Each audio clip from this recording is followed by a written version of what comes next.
Huh? That's your management mistake? Why do I have to stop drinking and go back? Even though I had anticipated it, I was at a loss for words when my prediction came true to such an extent. Please don't say that. I'm begging you. Stop nagging. Don't call me just because you can't get into the room. Go sleep in the parking lot or something. It sounded like he was at a club, with young women's voices in the background. While I hadn't forbidden him from going to clubs, the situation was serious. It was unforgivable for him to use this as an excuse to throw me out. My anger reached its peak at my husband's carefree and merry demeanor. Fine, if you insist, I'll sleep outside. Goodbye. With those words, I hung up the phone unilaterally and headed outside the hotel. It was my eldest son and his wife who came to my rescue. My daughter-in-law, Martina, was furious when she heard the story. My son, Wilbert, had a stern look on his face, clearly angered. Sophia, let's teach Joe a lesson together. After hearing my story, Martina said this and grasped my hand. Huh? I can't stand men who belittle women, especially when it's Wilbert's beloved mother. If a man can't cherish a woman, he doesn't deserve to be a man. But how do we teach him a lesson?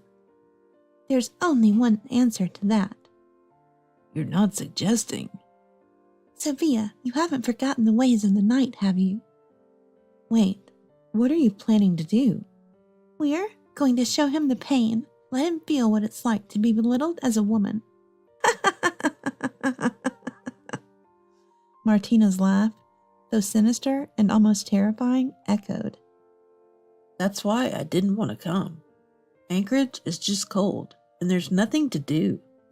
Upon arriving at the airport, my husband started complaining, making me sigh heavily. Sophia Alger, 59 years old. I came to Anchorage on a trip with my 65-year-old husband, Joe, who had recently retired. As a divorced single mother, I had been busy with work and raising my child after my divorce. My son, Wilbert, was still young, and I had no time to even think about romance. However, Joe, my current husband, relentlessly pursued me, wanting to be my support. But I was too busy to pay him any attention and kept working hectically. Nevertheless, Joe never gave up and kept asking me out. Finally, I succumbed to his persistent affection, leading to our current relationship. Initially, he was a kind and dependable husband, but gradually his behavior changed. Whether it was to maintain his dignity or just for the sake of being bossy, he started showing an exaggerated sense of self-importance. What are you saying so soon after we arrive? Look outside, it's all white. Although Joe had become a mistakenly henpecked husband, he was still my partner of many years. At this age, the thought of getting a late-life divorce seems daunting, but I've always been skilled at handling people. Figuring out how to keep Joe in the palm of my hand, almost like a game, isn't such a bad way to live. Since I've adopted this mindset, I no longer feel pained by Joe's arrogance. So, our ride is not here yet? Joe, disgruntled, didn't even bother to look at the scenery outside, continuing in a bothered tone. Despite his attitude making me sigh again, the snowy view outside quickly uplifted my spirits. At this point, it feels like I'm raising a child again. It's not a complaint, but rather a scary familiarity. This trip to Anchorage would make me realize that. I think it's already here. As I urged the grumpy Joe outside, the vast snowy landscape took my breath away. We get snow in Boston where we live, but it's been a while since I've seen such a heavy snowfall. Lost in the beauty, a honk from a large minivan parked nearby startled me. Mom, Dad, over here. It was Wilbert, waving from the window. As Joe and I approached the vehicle, the rear door opened automatically, revealing Wilbert's face in the rearview mirror. That was a long trip, huh? You must be tired. It was nothing much. You look good, though. How are things with Martina? Great, as always. We even went to a hot spring in Idaho recently. Idaho? That sounds wonderful. I'd love to relax in a hot spring too, right, Joe? As long as I can drink, I'm fine with anything. Is he a genius at ruining the mood? His mood-killing remark made me let out an exasperated, "Really?" But Wilbert, used to such behavior, quickly shifted to a new topic. However, Joe soon closed his eyes and fell asleep, probably because he's uncomfortable around Wilbert. It wasn't like this before, but ever since Wilbert's career started taking off, Joe's attitude changed drastically, becoming cold and distant. But Wilbert doesn't seem to care about Joe's behavior. His mental strength must come from me. Martina's been eager to see you, Mom.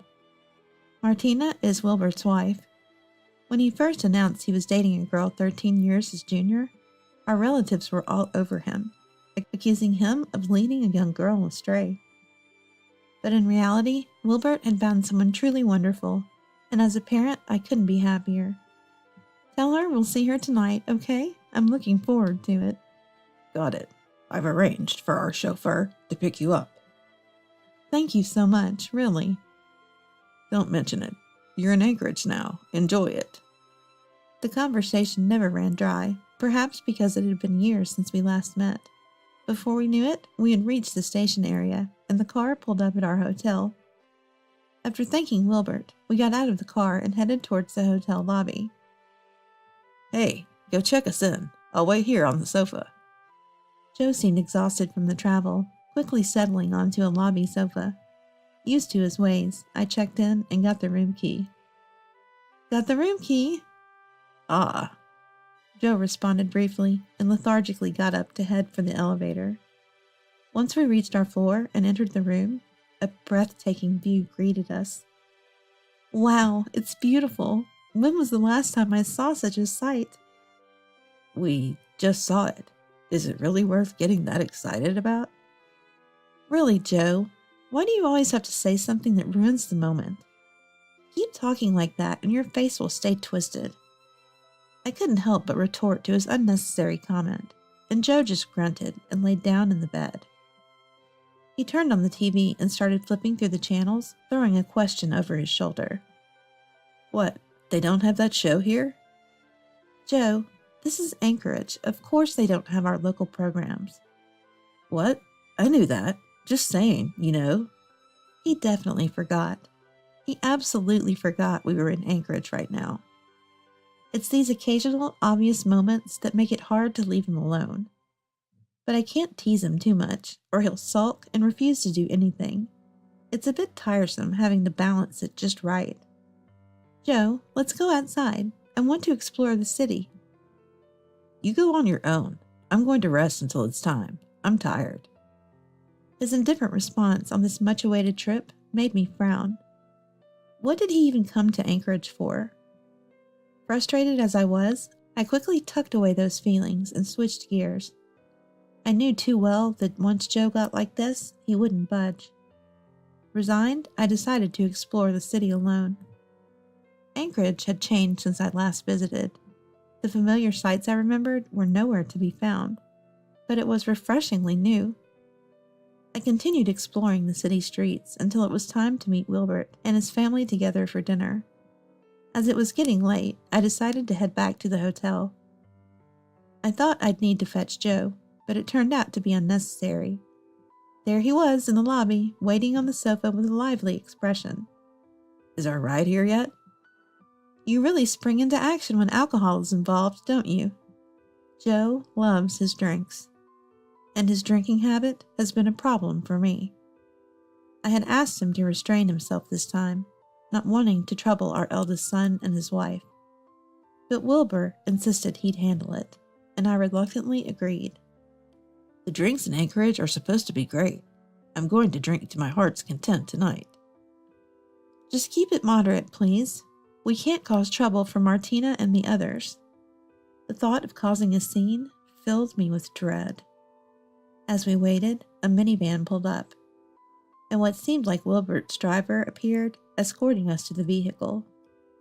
The car soon departed, heading to the restaurant where Wilbert and his wife were waiting. Over here, both of you. There they were, Wilbert and Martina, in front of the restaurant. Joe, Sophia, it's been a while. Well, Martina, you're as beautiful as ever. Thank you, Joe. I'm really happy you called and came all this way to visit us. We had to. Inviting my son and his wife is only natural when coming to Anchorage. It was Joe who had suggested inviting Wilbert and his wife. He said since we were going to Anchorage, why not invite them? But his real intention was probably Martina. He wanted to drink with a beautiful woman. His ulterior motive was obvious. But Martina, being experienced, handled it well. Don't worry, Sophia. Leave it to me. You must be tired from your usual routine. I'll take care of Joe so you can enjoy the meal, okay? Her kindness, more concerned about me than Joe's intentions, made me decide to indulge in it. Come on, let's go inside where it's warm. The food here is delicious, and the bourbon is top-notch. Really? That sounds exciting. He really livens up when it comes to alcohol. With an exasperated look, I watched as the men disappeared into the restaurant. Joe is still the same, isn't he? Really? Always such a handful. But he's pretty simple from your point of view, right? I guess it's a walk in the park for me. Foo. It's comforting to see that some things never change. Let's go inside and eat some delicious food, shall we? Martina and I walked in later and were guided to our table. The men had already started drinking, and both of us sighed at the sight. The meal began, and we enjoyed Anchorage's fresh seafood and delicious drinks. It was a lavish experience, and the clock was nearing 10 p.m. Man, that was good. I always wanted to bring you two to this place when we came to Anchorage. I'm glad we did. It was really delicious, especially the bourbon. It was superb. Joe, you say that about anything you drink, right? Now, Sophia. But really, it was wonderful. I had a great time talking with you, Sophia. I'm satisfied, too. Martina's smile seemed angelic, and I couldn't help but smile naturally. The restaurant was about to close, so we paid the bill and headed out, taking a taxi back to the hotel. You go back to the hotel first. What will you do? I'm going out to drink again. It's Anchorage after all. I can't just not drink. I was astounded by Joe's nonchalant attitude. Having walked around all day, I was physically exhausted and decided to return to the room. All right, I'm off then. Joe walked off briskly into the night, increasing my sense of disbelief. Just as I thought about taking a shower to relax, something struck me. Oh no, does Joe have the room key? After Joe left last, I realized I hadn't taken the room key from him. This hotel required guests to manage their own room keys, and losing one meant a fine. I didn't lose it, but I needed to call Joe back. No choice but to call him. What a predicament. How many times had I sighed today? While pondering this, I called Joe, who surprisingly answered quickly. What's up? You're interrupting my fun. His obviously irritated voice made me slightly annoyed. But getting angry would only worsen his mood. I reminded myself to smile and forced a strained one over the phone. Sorry to interrupt, but you have the room key, right? I can't get into our room. Could you please come back? Huh? That's your fault for not managing it. Why do I have to stop drinking and come back? Though I anticipated his response, it was still frustratingly on point. Please don't say that. I'm really stuck here. Stop nagging me.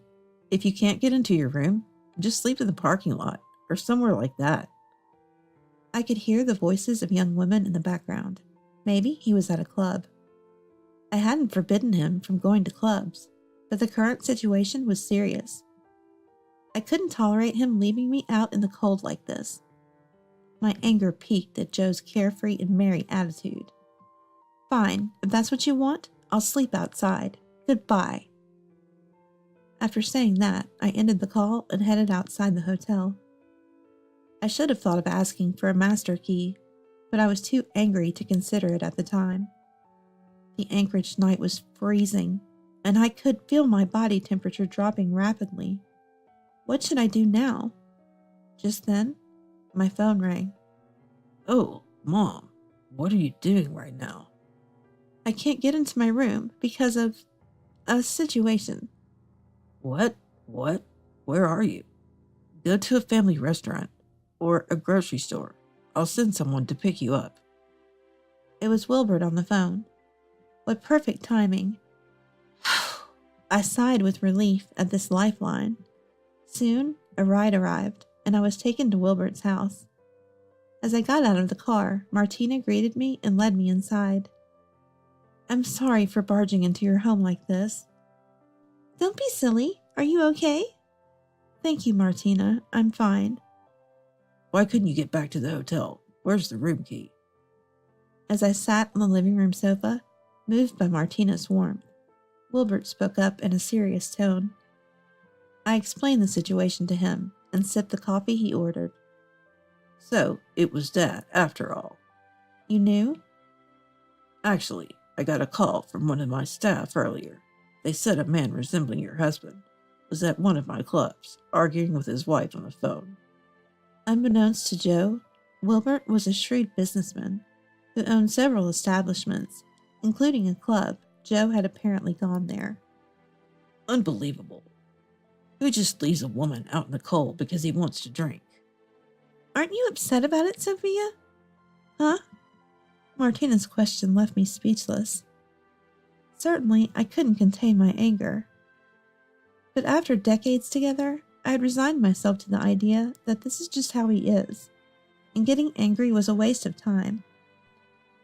I'm really upset. To treat someone important to you like that, even if it's Joe, I can't forgive that. Martina's face was stern as she confronted me, making me instinctively step back. Sophia, let's teach Joe a lesson. Huh? I can't stand men who belittle women, especially when it's Wilbert's dear mother. If a man can't cherish a woman, he's not worth being a man. But how do we teach him a lesson? There's only one answer to that. You're not suggesting. Sophia, you haven't forgotten the ways of the night, have you? Wait, what are you planning to do? We're going to show him the pain. Let him feel what it's like to be belittled as a woman. Martina's laugh was sinister, almost terrifying. Come on, we can't just sit around. We need to hurry and get ready. Sophia, Wilbert, let's go. With those words, Martina led us in a taxi to the club managed by Wilbert. Upon arrival, several staff members greeted us at the entrance. We were escorted to a backstage area, surrounded by makeup artists, coordinators, and the club's exclusive staff. I've gathered my personal staff, so you're in good hands. Let's let you get back to your glamorous self, Sophia. Wait, Martina, what are you saying? We're going to show Joe just how incredible you are. Martina was full of enthusiasm, seemingly enjoying herself, which I found reassuring. Everything's set on my end, Martina. I've contacted the people you asked for. Great work, Wilbert. Let's hurry with the makeup and changing. At Martina's signal, I was swiftly transformed with a dress change and makeup application. Wearing a dress after such a long time, along with hair and makeup, felt rejuvenating. The corset straightened my posture naturally. Sophia, are you ready? Yes, of course. I lifted my face with determination, ready to step into the battleground that the club would become. Excuse me, sir. We have a special event tonight. Would you like to join our number one for a drink free of charge? The server's offer, especially mentioning no charge, brightened Joe's face. For Joe, there was no reason to refuse. Sure, that's fine. Introduce her to me. Certainly. Martina, please come over. As the server called her, Martina approached Joe first. With her makeup and flashy dress, Joe didn't seem to recognize her as Wilbert's wife. Nice to meet you. I'm Martina. Pleasure to serve you. Martina, huh? Nice to meet you, Joe said, placing his hand on Martina's shoulder. Watching from the back room, I felt a sense of discomfort at his behavior, resolving to apologize to Wilbert later. After some enjoyable conversation and laughter, it was finally my turn to approach Joe's table. Mr. Joe, we have a new lady here tonight. Would you like to meet her? Sure. I'd do anything you ask. Thank you so much. Please go ahead. When Martina signaled the staff, I walked towards Joe's table. Here's our new girl, Sophia. Nice to meet you. I'm Sophia. Pardon my intrusion. Wow, Sophia, quite beautiful. Wait, what? Sophia? Joe, at first not realizing, finally recognized me after seeing my face and hearing my voice, reacting dramatically with surprise. Oh, have we met before? What are you saying? What is this act? Ouch! He raised his voice in surprise. I stepped on his foot, smiling as if to silence him. Sir, please keep your voice down. We have other guests in the establishment. What are you doing? No, what is this about? Why are you here? Can't you see? You left me out, so I'm being looked after here. Huh? Do you even realize where you are? Just as Joe started to confront me, the music in the club got louder, and several male customers gathered around our table. What is this? These are Sophia's clients, here to celebrate her one-day return. Wilbert, what are you doing here? Oh, didn't you know? This place is managed by Wilbert. What? Joe's eyes nearly popped out of his head, overwhelmed by the unexpected events. I just had to guide her here when Mom said she was making a one-day comeback. The clients insisted, even if just for a greeting. The other patrons started making noises, realizing something unusual was happening. Hey, isn't that Martina, the #1 bottle girl? Wait, but next to her, isn't that the legendary #1 bottle girl from Anchorage? Martina, wait, what are you saying Sophia is? Aren't you catching on yet, Joe? Martina tilted her head playfully with a sly smile. Martina, what's going on? I'm the #1 bottle girl here, and... Martina gestured towards me, smiling brightly. She's the former #1 bottle girl of Anchorage, Sophia, who once made over $1 million in a single day. What? At Martina's revelation, Joe fell from his chair, looking up at me pathetically. Joe, you really knew nothing about Sophia. After decades together, that's so sad. Sophia was the #1 bottle girl? $1 million? Wait, I can't comprehend this. Understandably, he was completely taken aback. Overwhelmed by the barrage of information, Joe couldn't process it all, so I pressed on further. Well, sir, about today's bill, that'll be $100,000. What, are you kidding me? Of course not. After all, I was the one serving. That's a bargain for my services. I don't have that kind of money. Besides, you said there was no charge. That was only for my part. I never said Sophia's service was free, did I? That's cheating. You tricked me. You wouldn't have been tricked if you had listened properly. This is your punishment for locking me out of the hotel. You'll pay in full. As soon as I mentioned being locked out of the hotel, the men surrounding us turned to face Joe with a menacing look. What do you mean? They demanded, grabbing his shirt. No, it's a misunderstanding. Calm down, please. Really? Because of you? I almost froze under the cold sky. I'm sorry. I won't do it again. No, I won't forgive you. Martina stepped in, glaring at Joe. Until you apologize for your disregard towards my mother and vow to treasure her, I won't forgive you. I promise. Just help me. Joe, begging pathetically, was released after being forced to make a heartfelt apology. Sophia, I'm sorry. I was wrong. I won't be arrogant anymore. I'll cherish my family. Please forgive me and let's start over. A burly customer grabbed Joe's hair, turned his face towards me, and threatened him not to disrespect me again, then roughly threw him to the ground. I promise I won't mistreat my wife again. I'll cherish her. Joe was finally released and went to apologize to Martina and the others. After being sternly reminded by Martina, Joe also changed his attitudes towards Wilbert. Later, discussing this with Martina, she pointed out, "Charging $100,000 for service is pretty much fraud. I was worried we'd get caught." We both chuckled at this. Indeed, the story about me being Anchorage's former #1 bottle girl was a fabrication. While I had worked there, I hadn't achieved anything extraordinary. Wilbert and Martina had gone out of their way to arrange everything, explaining the situation to the club's clients, all to keep Joe in the dark. Those surrounding me were all Martina's clients, who gladly agreed to play along for her. Since then, Joe seems to have truly changed, becoming as kind as he was when we first married. He still occasionally dreams about that hellish day, especially remembering the face of the man who grabbed him. While I felt a bit sorry for him, I thought it served as a good lesson